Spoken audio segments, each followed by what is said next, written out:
You cut out the nightly glass of wine. You swapped the bread for the salad. You started walking the neighborhood after dinner, most nights, even when you didn't feel like it. And somehow, the belly is still there. Maybe it's even a little bigger than it was last spring. Here's the part nobody says out loud.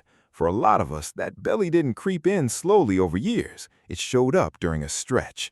The year the job got brutal. The season you were caring for a parent and raising a teenager at the same time. The stretch where you stopped sleeping through the night. You can almost point to when your body changed shape, and it lines up with when your life got heavy. So you do the math the way we've all been taught to. Belly fat equals eating too much. Eating too much equals no willpower. And quietly, somewhere in the back of your mind, you've started to wonder if the problem is just you, if you're the one who let this happen. It isn't, and it isn't your willpower either, because the single biggest driver of that specific fat, the fat around your middle, may not be sitting on your plate at all. It's an invisible signal your body has been reading all day long, for months. And once you understand it, the belly stops looking like a character flaw and starts looking like exactly what it is, a body doing precisely what it was told. Quick thing I'm curious about. If your belly showed up or got worse during a stressful stretch of your life, tell me the rough age it happened in the comments. I see this exact story constantly, and I don't think it's a coincidence. I think it's the pattern. And if you'd rather have your body explained than scolded, subscribe. That's the whole channel. Okay, here's the setup. Your body has a stress system. It's old, it's automatic, and it was built for one job: get you through a short, sharp emergency, a predator, a fall, a fight. When that system fires, it floods your bloodstream with a hormone whose entire purpose is to keep you alive for the next 10 minutes. That hormone is cortisol. And cortisol is not the villain here. You'd die without it. It wakes you up in the morning. It pulls energy out of storage when you need it. In a real emergency, it's brilliant. The problem is what counts as an emergency now. Your stress system can't tell the difference between a charging animal and an inbox, a late mortgage, a parent's diagnosis, a teenager who isn't answering their phone. To your biology, it's all the same alarm, except this alarm doesn't ring for 10 minutes and switch off. It hums in the background for months, years. And after 40, two things change at once. Your life tends to get heavier, more people depending on you, more responsibility, worse sleep, and your body's off switch for that stress response gets slower and less reliable than it was at 25. So the alarm stays on longer and cortisol stays up. And there's a cruel twist in the timing. Your stress system was tuned for a world where danger meant famine, injury, a hard winter. So when it senses a long, grinding threat, it does the thing that once kept your ancestors alive. It gets protective of energy. It holds on. It braces. Your body, reading month after month of that low hum, quietly concludes that times are hard and it had better keep some fuel in reserve. You are not fighting your biology. Your biology thinks it's helping you survive. Now here's the question that actually matters.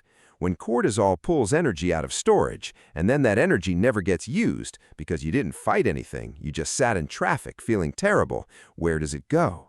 It gets put back into storage, but not evenly, not all over. Your body sends it to one place on purpose, and there's a reason it chooses your belly and not your arms, a reason written into the belly fat itself. So here's the payoff.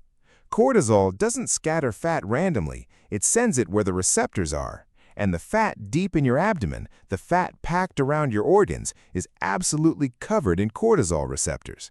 Far more than the fat on your arms, your face, your legs. That belly fat is, biologically, a cortisol magnet. When cortisol is high and steady, that's the depot that lights up and says, store it here. And there's a reason your body picks that spot. That deep belly fat sits right next to your liver, plugged into the express lane of your bloodstream. For a body braced for an emergency, keeping fuel right there, fast to grab, close to the engine, makes perfect survival sense. Your biology isn't malfunctioning, it's prepping you for a fight that never comes. There's one more piece. Cortisol rarely works alone. When it's high at the same time as insulin, which happens constantly in modern life, the two of them together switch on the exact enzyme that pulls fat out of the blood and packs it into those belly cells. Cortisol opens the door. Insulin shoves the fat through it. Chronic stress keeps both elevated. Your middle just does what it's told. And this isn't hand-waving. In one striking study out of UC San Francisco, researchers put women through the same lab stressors day after day and measured their cortisol. The women who carried more fat around the middle produced consistently bigger cortisol spikes to the very same stress.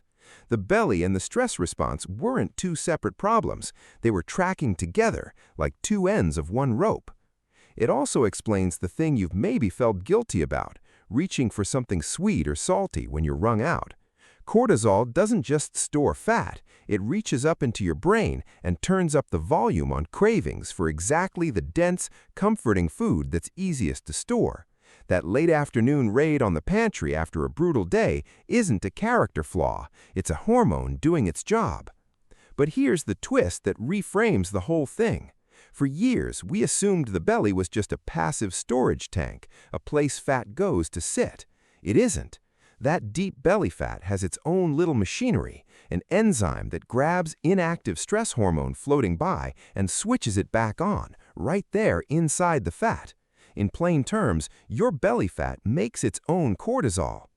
Researchers gave this a name. They called it, only half-joking, Cushing's disease of the omentum, after the classic disease of far too much cortisol, because the belly had become a small cortisol factory. And you can see the loop, right? Stress raises cortisol, cortisol builds belly fat makes more cortisol, which builds more belly fat. It's not that you failed to break the cycle, it's that there was a cycle, quietly feeding itself the whole time. So what does this actually mean for you?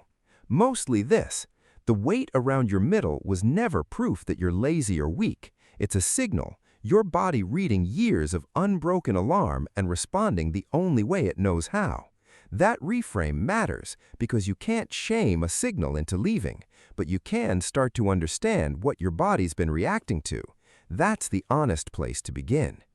Quick note, and I mean this is education, not a diagnosis or a treatment plan. Bodies differ, cortisol is complicated, and if your weight or your stress has you worried, a real doctor who knows your history is the right call. Nothing here replaces that. So, to recap, stress keeps cortisol high. High cortisol, working with insulin, sends fat to the one depot built to hold it, right next to your liver. And that depot then brews its own cortisol and feeds the loop. Not willpower, wiring. And that same stress hormone doesn't just build your belly, it's very likely the reason you keep snapping awake at 3 in the morning, wide-eyed for no reason at all. That's the next one. If this made your body make a little more sense, subscribe. That's the whole channel. I'll see you there.